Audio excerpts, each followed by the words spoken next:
दोस्तों, हमारे चैनल को सब्सक्राइब करने के लिए आप सब्सक्राइब के इस रेड बटन को ऐसे दबाएं और फिर सबसे पहले हमारी वीडियो प्राप्त करने के लिए इस बेल आइकन को ऐसे दबाएं। वेलकम दोस्तों, बालाजी ऑनलाइन क्लासेस में हम आपका एक बार फिर से स्वागत करते हैं। तो दोस्तों, आज की जो वीडियो है ये हमने ख़ास तौर से सी टेट और यूपी टेट के लिए जो ईवीएस का पेपर है, पहला पेपर में जो ईवीएस पोर्शंस आता है उसके लिए ख़ास तौर से हमने इसको डिज़ाइन किया है और कुछ ऐसे महत्वपूर्ण क्वेश्चनों से हम आपको अवगत करवाना चाहते हैं जिनके आने की संभावना रहती है और ये लगभग 30 नंबर के पूछे जाते हैं। तो उसी के तहत हम आपकी तैयारी करवाएंगे। तो आपको हमारे साथ बने रहना है और वीडियो को अंत तक देखना है। वीडियो को देखना ही शुरू वो करें जो वास्तव में तैयारी करना चाहते हैं या जिन्होंने तैयारी की हुई है वो अपना मूल्यांकन करना चाहते हैं। तो हम आपको पहले क्वेश्चन बताएंगे, फिर उसके बाद उसके 4 ऑप्शन बताएंगे, फिर आपको 10 सेकंड या 5 सेकंड से ज़्यादा समय नहीं दिया जाएगा। आपको अपना कॉपी पेन लेके बैठना, अपना आंसर लिख लेना है, फिर आपको आंसर के साथ मिलान करना है और अंत में आप हमें बताओगे कि आपने कितने क्वेश्चन सही किए हैं, कितने क्वेश्चन आपने गलत किए हैं, क्या आपका रिस्पॉन्स रहा है। और मैं पहले तो अपने सभी जो व्यूअर्स हैं मेरे प्यारे, मैं उनको एक बार थैंक यू बोलना चाहता हूं, आभार व्यक्त करना चाहता हूं कि उन्होंने मेरे कहने पर पीछे मैंने जो शिक्षा मनोविज्ञान की वीडियो डाली है तो आपका जो सहयोग है, आपके कमेंट है और आपके लाइक है, बिल्कुल मेरे को बहुत ज़्यादा उन्होंने उत्साहित किया। और इसी वजह से मैं आपको ये पर्यावरण की वीडियो, ईवीएस की वीडियो और ऐसे क्वेश्चन आपको दे रहा हूँ कि जो आपके निश्चित तौर से आगे आने वाले एग्ज़ाम में आपको एग्ज़ाम पेपर के अंदर मिलेंगे। तो तब आपको बालाजी ऑनलाइन क्लासेस की याद निश्चित तौर से आपके दिल में बैठेगी कि हाँ, काश उस समय हमने पढ़ लिया होता, सर की बात मान ली होती। तो देखो, इसीलिए क्या है, वीडियो को अंत तक देखिए। और वीडियो को इतनी अच्छी है दोस्तों, देखने की ज़रूरत नहीं है, बस आप वीडियो को फटाक दे सी लाइक कर दे, जैसे आपने पहले वीडियो लाइक की थी उसी तरीके से जो आपने सहयोग दिया है मेरा।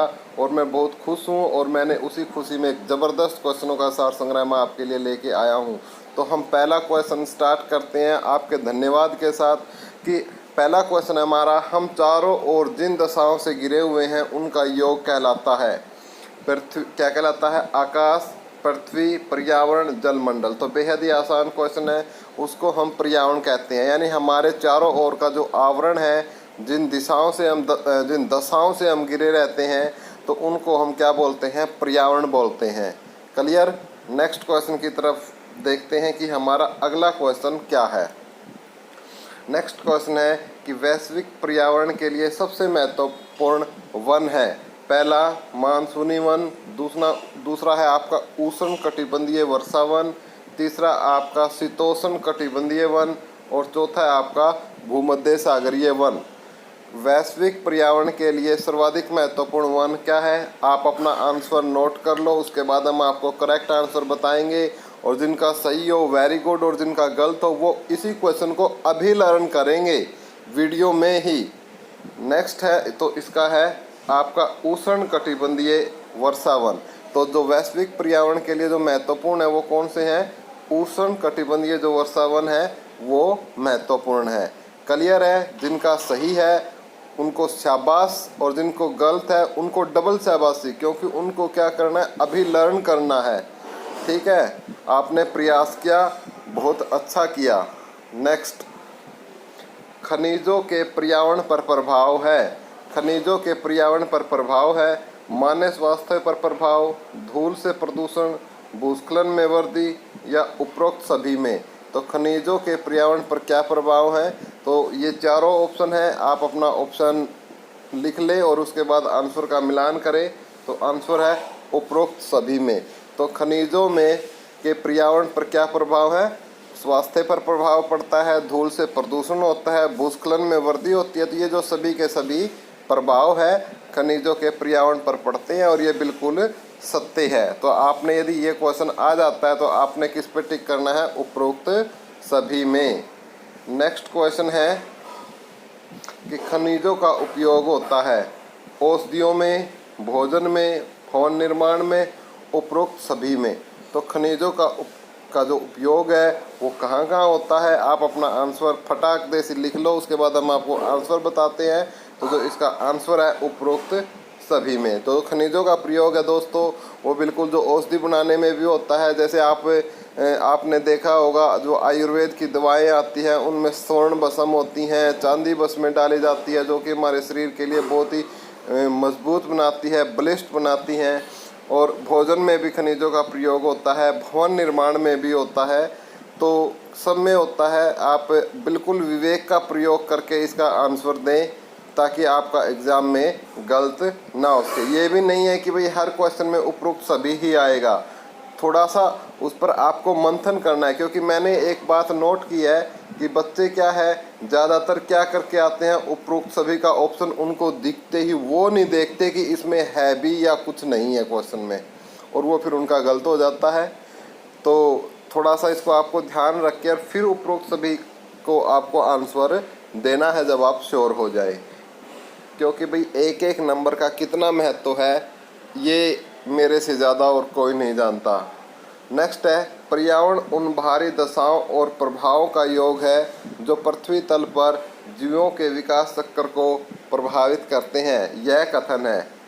पहली बात तो कथन क्या है कि पर्यावरण उन बाहरी दशाओं और प्रभावों का योग है जो पृथ्वी तल पर जीवों के विकास चक्र को प्रभावित करते हैं। तो ये एक डेफिनेशन दी थी, किसने दी थी, मैकाइवर ने दी थी या निकोलस ने दी थी या के.आर. दीक्षित ने दी थी या इनमें से कोई नहीं था, कोई अन्य व्यक्ति था जिसने बताया कि पर्यावरण उन बाहरी दशाओं और प्रभावों का योग है जो पृथ्वी पर जीवों के विकास चक्र को प्रभावित करते हैं। तो इसका आंसर है निकोलस। ये परिभाषा किसके द्वारा दी गई थी, निकोलस। निकोलस ने बताया कि पर्यावरण उन बाहरी दशाओं और प्रभावों का योग है, योग समझते हो, सम, जो पृथ्वी तल पर जीवों के विकास चक्र को प्रभावित करते हैं। तो उनका योग बताया था निकोलस ने। नेक्स्ट देख लेते हैं, पर्यावरण एक बाह्य शक्ति है जो हमें प्रभावित करती है। यह कथन था स्विंदर का, जे.एस. रोस का, सी.सी. पार्क का या इनमें से कोई नहीं। तो इसकी ये डेफिनेशन दी गई थी जे.एस. रोस महोदय के द्वारा कि पर्यावरण एक बाह्य शक्ति है जो हमें प्रभावित करती है। यह कथन किसका था, जे.एस. रोस का। नेक्स्ट कड़ी में देख लेते हैं 7वां क्वेश्चन। विश्व में पर्यावरण जागरूकता की शुरुआत की थी।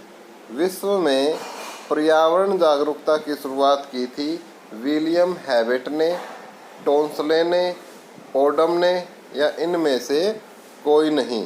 विश्व में पर्यावरण जागरूकता की शुरुआत की थी विलियम हैवेट ने, टोंसले ने, ओडम ने या इनमें से कोई नहीं। तो विश्व में पर्यावरण किसने की थी, विलियम हैवेट ने। तो विश्व में पर्यावरण जागरूकता की शुरुआत विलियम हैवेट ने की थी। पर्यावरण जागरूकता की यदि शुरुआत पूछ ले तो ध्यान से नोट कर लो इस बात को, और कहाँ करनी है, डायरेक्ट दिमाग में नोट कर लो। विलियम हैवेट ने विश्व में पर्यावरण जागरूकता की शुरुआत की थी। नेक्स्ट क्वेश्चन है हमारा 8वां क्वेश्चन इसी कड़ी में। बहुत ही बेहतरीन क्वेश्चन है दोस्तों, वीडियो को अंत तक देखते रहिए और जुड़े रहिए जो तैयारी करना चाहते हैं। पर्यावरण का जैविक कारक है मृदा, वनस्पति, वायु, तापमान। क्वेश्चन पूछा गया है कि पर्यावरण का जैविक कारक है। तो पर्यावरण का जैविक कारक क्या है, वनस्पति।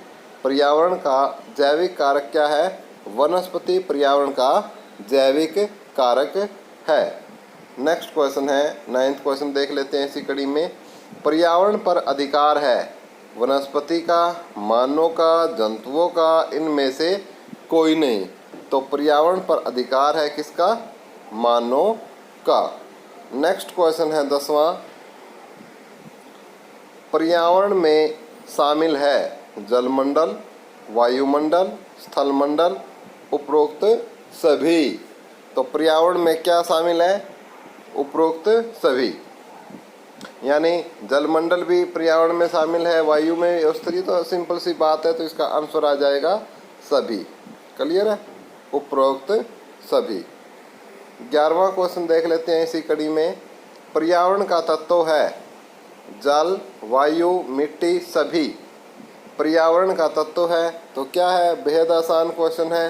सभी के सभी क्या है, पर्यावरण के तत्व होते हैं, जल भी, वायु भी, मिट्टी भी। ठीक है, तो ये सब क्या होते हैं, पर्यावरण के तत्व। तो ज़्यादा कुछ इनमें टाइम लगाने के क्वेश्चन नहीं है, तो इसलिए मैं इनमें ज़्यादा टाइम भी नहीं लगा रहा। नेक्स्ट क्वेश्चन है 12वां। पर्यावरण अध्ययन की प्रकृति है। पर्यावरण अध्ययन की प्रकृति पूछी गई है, किस प्रकार की है, एकल, अनुशासनिक, बहु अनुशासनिक, संकुचित, इनमें से कोई नहीं। तो पर्यावरण अध्ययन की प्रकृति किस प्रकार की है, बहु अनुशासनिक। किस प्रकार की है पर्यावरण अध्ययन की प्रकृति, इम्पोर्टेंट क्वेश्चन है ये। तो पर्यावरण अध्ययन की जो प्रकृति है वो किस प्रकार की है, बहु अनुशासनिक। क्लियर है, उम्मीद करता हूँ कि ये कंसेप्ट आपको क्लियर हो चुका होगा और आपने भी, मैं यही उम्मीद आपसे लगता हूँ, जैसे आप मेरी पिछली बार उम्मीदों पर खरा उतरे, आप इस बार भी इसी प्रकार है। तो 100 लाइक का कमेंट आप अपना टारगेट है, तो प्लीज़ वो कंप्लीट करवा दो कि 100 लाइक वीडियो को मिल जाए।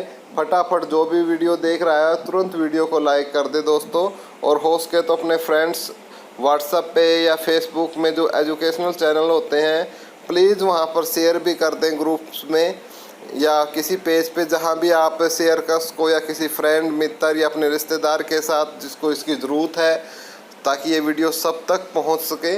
तो प्लीज़ शेयर भी कर दो, और जो पहली बार चैनल पर आ रहे हैं वो सब्सक्राइब कर ले। सब्सक्राइब करने का तरीका मैं वीडियो के प्रारंभ में आपको बता चुका हूं, और इसका कोई पैसा नहीं लगता, ये बिल्कुल फ्री ऑफ कॉस्ट है। नेक्स्ट 13th क्वेश्चन है कि रंग, पर्यावरण और स्वास्थ्य। रंग, पर्यावरण और स्वास्थ्य पर्यावरणीय शिक्षा की एक प्रमुख विधि है जो आधारित है प्रदर्शनी पर, व्याख्यानमाला पर, पुस्तक पर, टेलीफिल्म पर। रंग, पर्यावरण और स्वास्थ्य।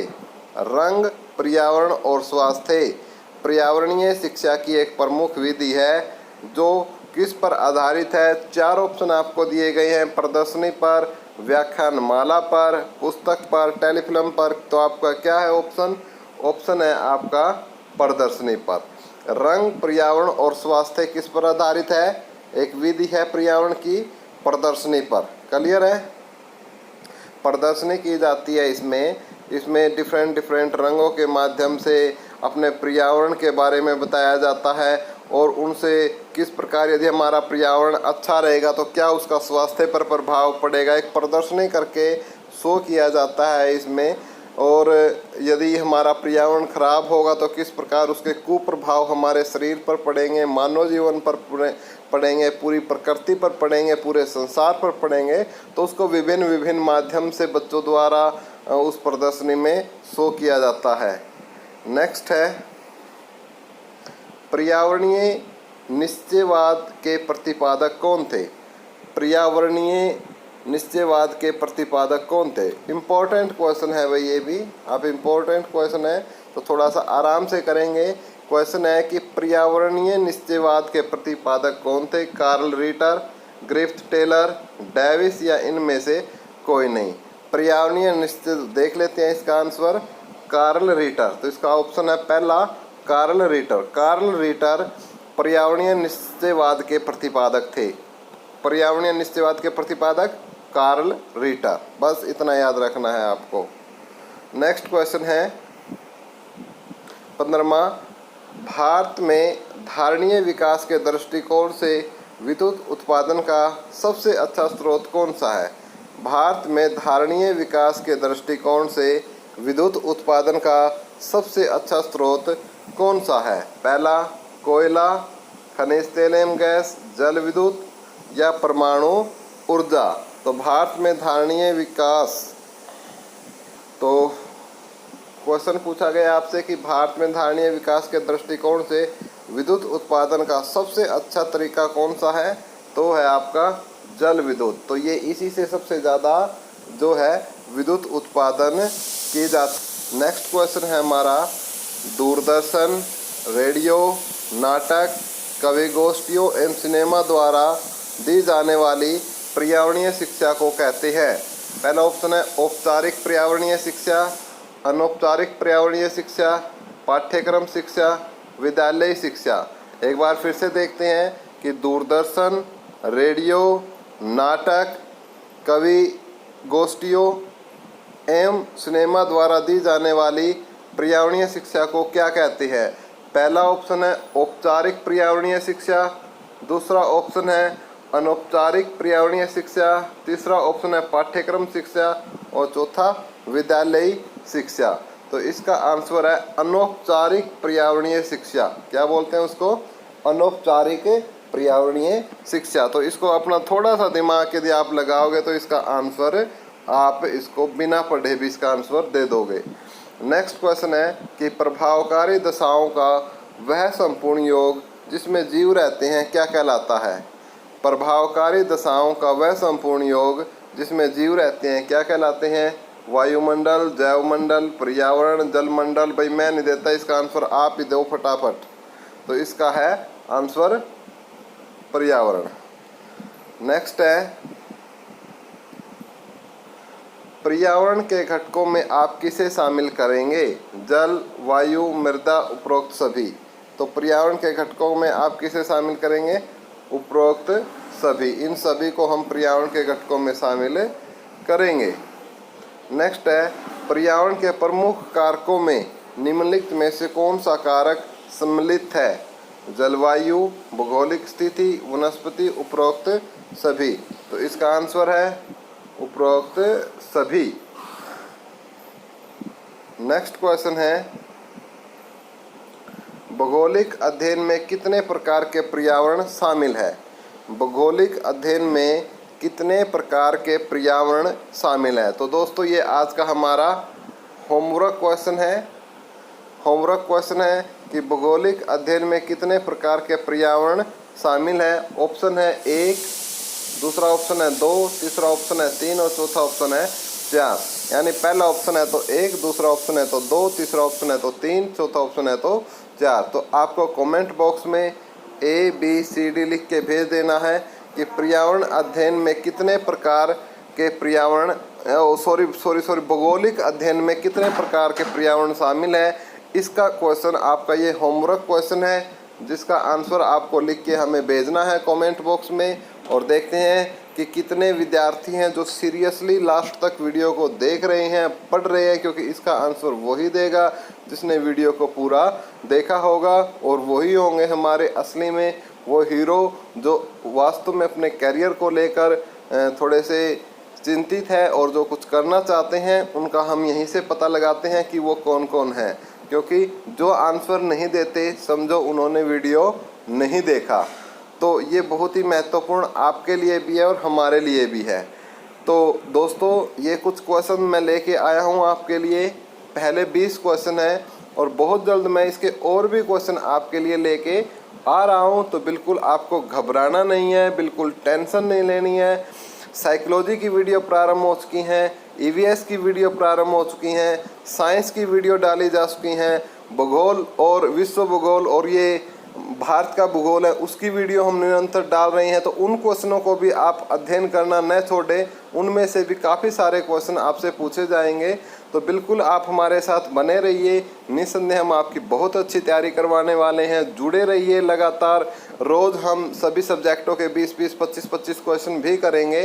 तो 100-150 क्वेश्चन रोज़ हो जाते हैं और बहुत ही महत्वपूर्ण है थोड़े, क्योंकि गैने महोदय ने साइकोलॉजी के अंदर बोला था कि यदि हमारा टारगेट ऐसा हो जाए और यदि हम उनको छोटे छोटे भागों में ऐसे डिवाइड कर ले, जैसे हमने कहीं दूर जाना है, सपोज करो में यहाँ से 200 किलोमीटर की दूरी तय करनी है, सपोज इस पॉइंट से इस पॉइंट के बीच में। तो यदि हम अपने टारगेट बना लें कि भाई हमें पहले क्या है, जब 30 किलोमीटर जाके हम यहाँ रुकेंगे, चाय पानी पीएंगे, फिर नेक्स्ट हम 50 किलोमीटर चलने के बाद फिर हम 80 किलोमीटर। तो यदि हम उसको छोटे छोटे भागों में विभाजित कर ले, तो गैने महोदय की थ्योरी में यही बताया गया था। तो हम क्या है अपना जो रास्ता है वो ईजिली अचीव कर सकते हैं अपने टारगेट को। इसलिए हमने क्या है कि छोटे छोटे वीडियो बनाए हैं ताकि आपको साथ के साथ याद भी हो जाए। तो ये बहुत ही इम्पोर्टेंट है।